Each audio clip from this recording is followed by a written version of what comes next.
महाराष्ट्रातील या शिक्षकांची नोकरी जाणार. राज्यातील जिल्हा परिषदेच्या शाळेतील शिक्षकांसाठी मोठी अपडेट.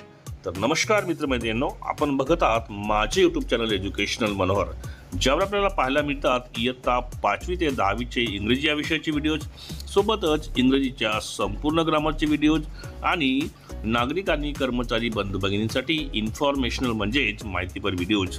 या सर्वांच्या प्लेलिस्ट या व्हिडिओच्या डिस्क्रिप्शनमध्ये देण्यात आलेले आहेत. त्यावर जाऊन आपण आपल्या कामाचे आवश्यक असलेले व्हिडिओज पाहून घेऊ शकता.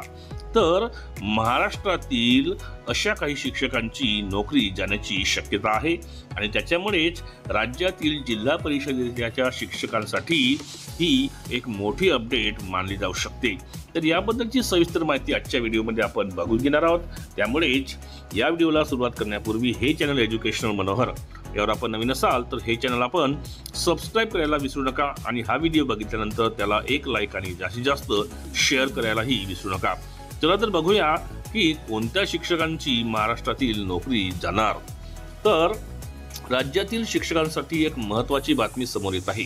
ही बातमी झेडपीच्या अर्थातच जिल्हा परिषदेच्या शाळेतील शिक्षकांसाठी अधिक खास ठरणार आहे. खरे तर शिक्षक संघटनांनी जिल्हा परिषद शाळेतील शिक्षकांच्या आंतरजिल्हा बदली प्रक्रियेत थोडा गोंधळ सुरू असल्याचा आरोप केला होता. आता शिक्षक संघटनांच्या माध्यमातून आंतरजिल्हा बदली करण्यासाठी काही शिक्षकांनी दिव्यांग असण्याबाबतचे बोगस प्रमाणपत्र देऊन बदली करून घेतली असल्याचे म्हटले गेले होते. हेच कारण आहे की आता शिक्षक संघटनांच्या या आरोपानंतर आणि शक्यतेनंतर शिक्षण विभागाने एक मोठा निर्णय घेतलेला आहे. मिळालेल्या माहितीनुसार राज्याच्या शिक्षण विभागाने जिल्हा परिषद शाळांतील शिक्षकांच्या आंतरजिल्हा प्रक्रियेत काही शिक्षकांनी खोट्या दिव्यांग प्रमाणपत्रांचा वापर केल्याची शक्यता वर्तवली जात असल्याने या प्रकरणांची गंभीर दखल घेतली असून संबंधित दिव्यांग शिक्षकांचे प्रमाणपत्र चेक करण्याच्या सूचना संबंधितांना देण्यात आलेल्या आहेत. आता संबंधित गट शिक्षणाधिकाऱ्यांकडून संबंधित शिक्षकांचे प्रमाणपत्र चेक केले जाणार आहे. आम्ही आपणास या ठिकाणी सांगू इच्छितो की शिक्षक संघटनांच्या आरोपानंतर शिक्षणाधिकारी जयश्री चव्हाण यांनी गट शिक्षणाधिकाऱ्यांना पत्र देत सर्व दिव्यांग प्रमाणपत्रांची वैधता तपासण्याचे आदेश दिले असल्याची माहिती नुकतीच समोर आलेली आहे. महत्त्वाची बाब म्हणजे या तपासणीमध्ये जे दोषी आढळतील त्यांच्यावर चांगलीच कठोर कारवाई सुद्धा होणार आहे. बोगस दिव्यांग प्रमाणपत्र घेऊन आंतरजिल्हा बदली करणाऱ्या विरोधात कठोर प्रशासकीय कार्यवाही करण्यात येईल असा इशारा राज्याच्या शिक्षण विभागाकडून देण्यात आलेला आहे.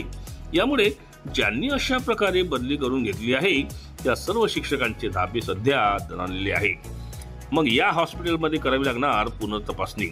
तर दरम्यान शिक्षण विभागाच्या या आदेशानुसार राज्यातील जिल्हा परिषद शाळेतील संवर्ग 1चा लाभ घेणाऱ्या शिक्षकांनी मुंबईच्या जे हॉस्पिटलमधून पुनर्तपासणी करून प्रमाणपत्र सादर करणे बंधनकारक करण्यात आलेले आहे.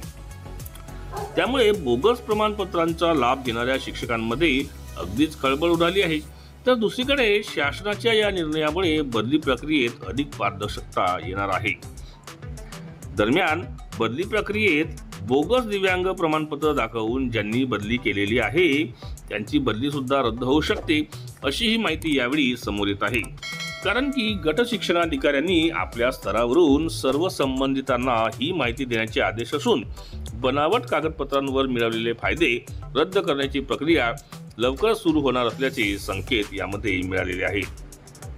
तर एकंदरीत बदली प्रक्रियेमध्ये बनावट किंवा बोगस दिव्यांग प्रमाणपत्र बनवून ज्यांनी आंतरजिल्हा बदली प्रक्रियेमध्ये त्याचा लाभ घेतलेला आहे अशा शिक्षकांची नोकरी जर त्यांचे प्रमाणपत्र बोगस आढळले तर नक्कीच जाणार आहे हे यावरून निश्चित झालेले आहे. एकंदरीत हा व्हिडिओ माहितीपर ठरला असेल. असेच माहितीपर व्हिडिओज आपल्याला बघायचे असतील तर त्यांची प्लेलिस्ट या व्हिडिओच्या डिस्क्रिप्शनमध्ये इन्फॉर्मेशन एज्युकेशनल मनोहर या नावाने देण्यात आलेली आहे. त्यावर जाऊन आपण आपल्या कामाचे आवश्यक असलेले व्हिडिओज पाहून घेऊ शकता. जाता जाता या व्हिडिओला आपण एक लाईक करावं आणि जास्तीत जास्त शेअर करावं. सोबतच हे चॅनल एज्युकेशनल मनोहर यावर आपण नवीन असाल तर हे चॅनल आपण सबस्क्राईब करून घ्यावं अशी मी आपल्याला विनंती करतो आणि मी आपल्या आता रजा घेतो. सर्व शिक्षक मित्र मैत्रिणींना माझा नमस्कार.